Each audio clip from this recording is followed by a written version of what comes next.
आज जो है यहाँ बाड़मेर के अंदर मैं अनुसूचित जाति आयोग का उपाध्यक्ष होने के नाते एससी समाज से रिलेटेड जो भी योजनाएं, सरकारी योजनाएं जो हैं उसका लाभ है जो इन एससी समाज के लोगों को मिल रहा है या नहीं मिल रहा है, या इनके कोई प्रकरण है किसी प्रकार के, मान लो कानूनी प्रकरण है या नौकरी से रिलेटेड प्रकरण है, ऐसे कोई प्रकरण अगर कोई पेंडिंग है तो उनके ऊपर क्या मतलब तथ्यात्मक रिपोर्ट के बारे में बात करने आया था।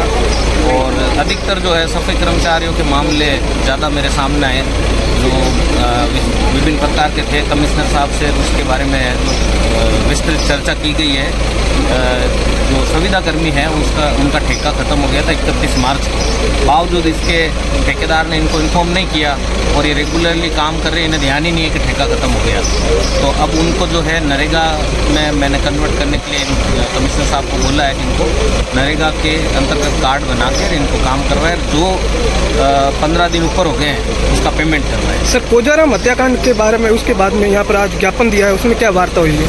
कोजाराम जी का जो मामला है उसके बारे में एक तो मैंने पेंशन के लिए लिखा है, जो 5,000 रुपये प्रति माह पेंशन है जो उसके वाइफ को मिलनी चाहिए, उसके लिए मैंने लिखा है और उसको करवाने का पूरा प्रयास करेंगे। दूसरा, पालनहार योजना के अंतर्गत है जो केवल 2 बच्चों का ही होता है, लेकिन सरकार से मांग करेंगे कि भाई है जो इनके जो भी 4-5 बच्चे हैं उन सबको इस योजना के अंतर्गत लिया जाए। साथ ही जो इनकी परिवार की सुरक्षा के लिए भी है जो मैंने निर्देश दिए हैं पुलिस अधिकारियों को कि भाई इनकी परिवार की सुरक्षा भी की जाए और इस मामले का फेयर इन्वेस्टिगेशन करके है जो परिवार को राहत दिलाई जाए। सर, जिलाध्यक्ष उदयराम जी मेघवाल को भी तो उसे महापड़ाव के बाद लगातार धमकियाँ मिल रही है, उन्होंने ज्ञापन दिया है, इस संबंध में क्या प्रशासन? मैंने प्रशासन को बता दिया है कि आप इनकी सुरक्षा का इंतजाम करें और जो भी मामला है उसकी जांच करके मेरे को रिपोर्ट दीजिए।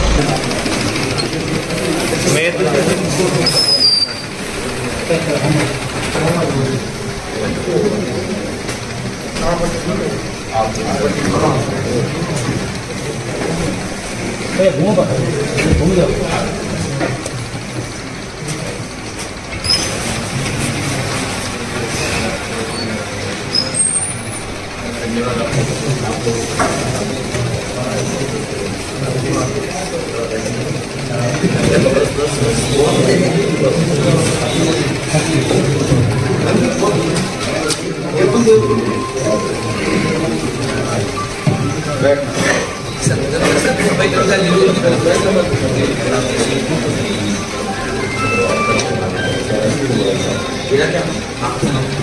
शुरू करते हैं। आप लोगों को मैंने मिनट्स भेजे थे, मेल पे मिले होंगे आपको। छुआछूत, मारपीट, बलात्कार, जमीन छीन लेने, दूल्हे को घोड़ी पर नहीं चढ़ने देने, बाल काटने या चाय पिलाने से मना करने, मंदिर में प्रवेश करने से रोकने आदि एट्रोसिटी के कितने मामले दर्ज हुए हैं, कितने में सजा हुई है, कितने प्रकरणों में आर्थिक सहायता प्रदान करवाई गई है, कितने मामले पेंडिंग पड़े हैं, कितने मामलों में एफआईआर लगाई गई है और आपकी जांच में कितने मामले सही और कितने भूल गए। सर, इसमें मैं वर्षवार बताना चाहूँगा। 2020 में 285 टोटल केस दर्ज हुए थे, उसमें 121 में चालान हुआ, 164 में एफआईआर। 2020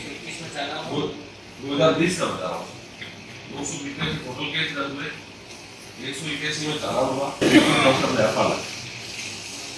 में एफआईआर लगी थी। 9 केसेस पेंडिंग है, लगभग 50%।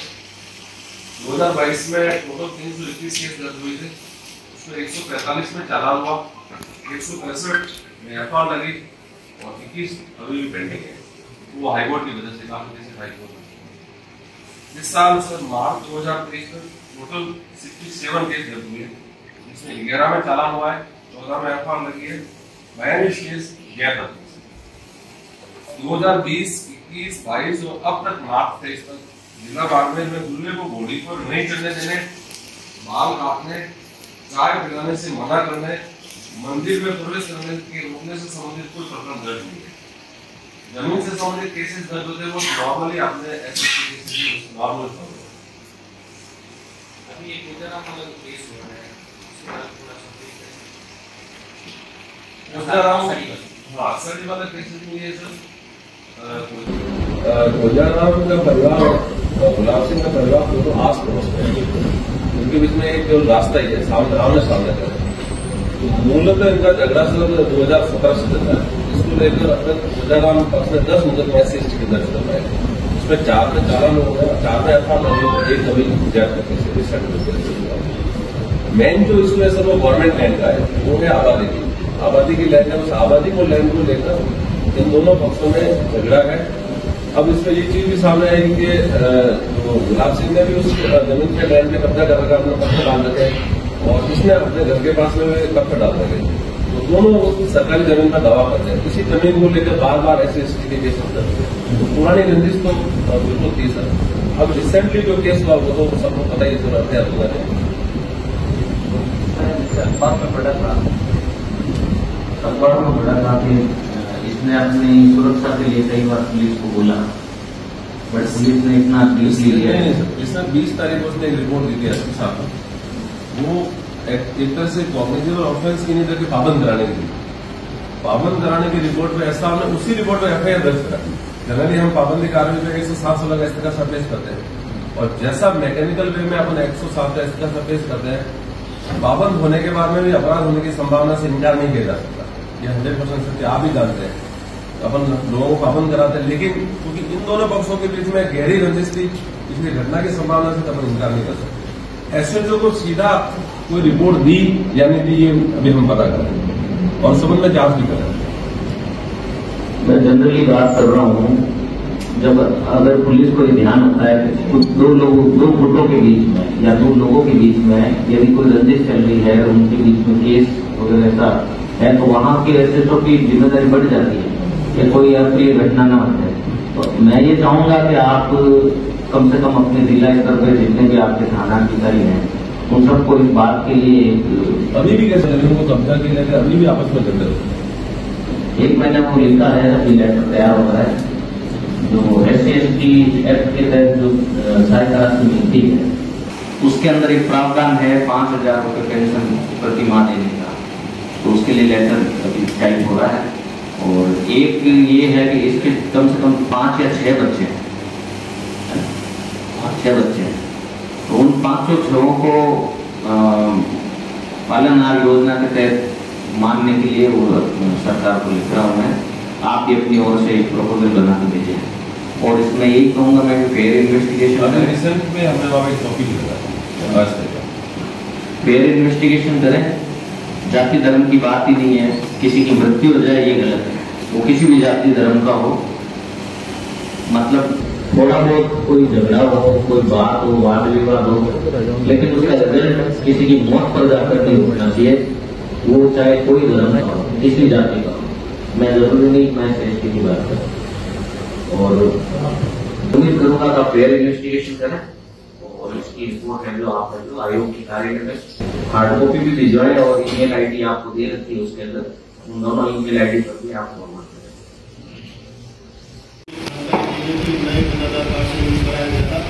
अभी पिछले 2 महीने से हमने शुरू किया फॉर्म भरा के और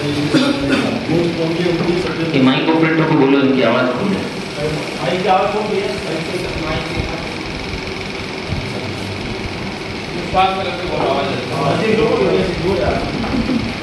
30 अप्रैल तक सभी कर्मचारियों का हो जाएगा।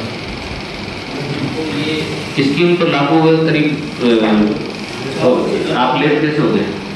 मेरे से पहले वालों ने कोई प्रयास भी नहीं किया, यानी मेरे आने के बाद यानी अभी मैंने इसको शुरू किया है और मैं अप्रैल तक करवा लूँगा इसको, अप्रैल लास्ट तक। और आज भी मैंने इनसे कल भी मैंने कहीं किया था, तो कुछ कार्मिकों का जो 18 की भर्ती किए थे उनका स्थायीकरण भी नहीं हुआ था, तनख्वाह भी कम मिल रही थी, एक साथ 10,500 रुपये की कटौती संभव नहीं हो पाई थी।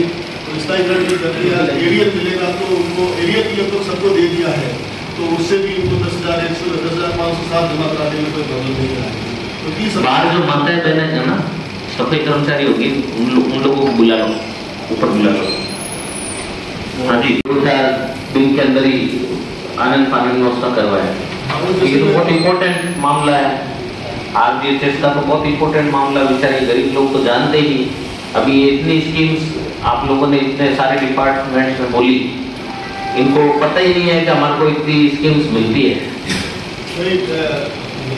अब जागरूक है और हमने इनको प्रॉपर लेकर नगर परिषद बाढ़ में ऐसा कोई मेजर इशू नहीं था। मेरा आप सबसे एक निवेदन है कि ठीक है ये जातिगत व्यवस्था भारत के अंदर है, लेकिन after all we are humans. और ठेका कर्मचारी है नहीं है, अस्थायी कितने मतलब बिल का स्थायीकरण नहीं हुआ, सब हो गया, अब कोई पेंडिंग नहीं है। अच्छा, एक आरजी जैसा आप कह रहे हैं 20 लोन एक साथ 10,000 रुपये कटेंगे तो लोन की किस्त में प्रॉब्लम आएगी, तो यही चीज है। अब जो एक मिलेगा उसमें से कोविड का कोई केस है आपके डिस्ट्रिक्ट में? कोई नहीं है। जीपीएफ, ग्रेच्युटी, पेंशन प्रकरण?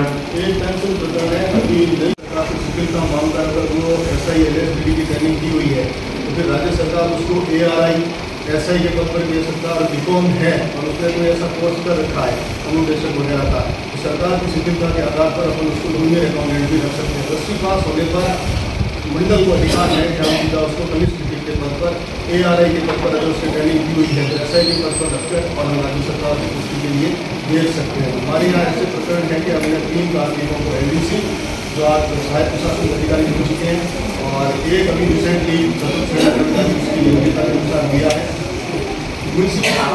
आपके मल्होत्रा में ARI मैंने लगवाया है, 12 साल है ना, अभी से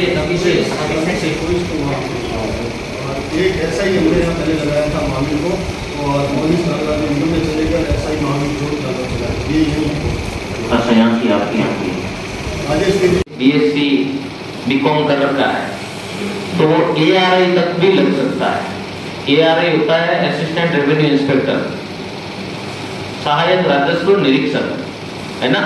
SI से भी ऊपर, SI से ऊपर है ना, सेम ग्रेड है, सेम ग्रेड है, तो वहां तक भी लग सकता है। अब आप अपने घर में जाके ये सूचना सबको देंगे, सबको ये जानकारी देंगे, जानकारी आपस में अगली बार मैं अगर कभी आऊँ ये सवाल करूँ तो आप लोग जवाब दे पाओ मुझे, समझ गए। नरेगा में करवा दीजिए, जब भी भर्ती होती है तो आप भी आओ।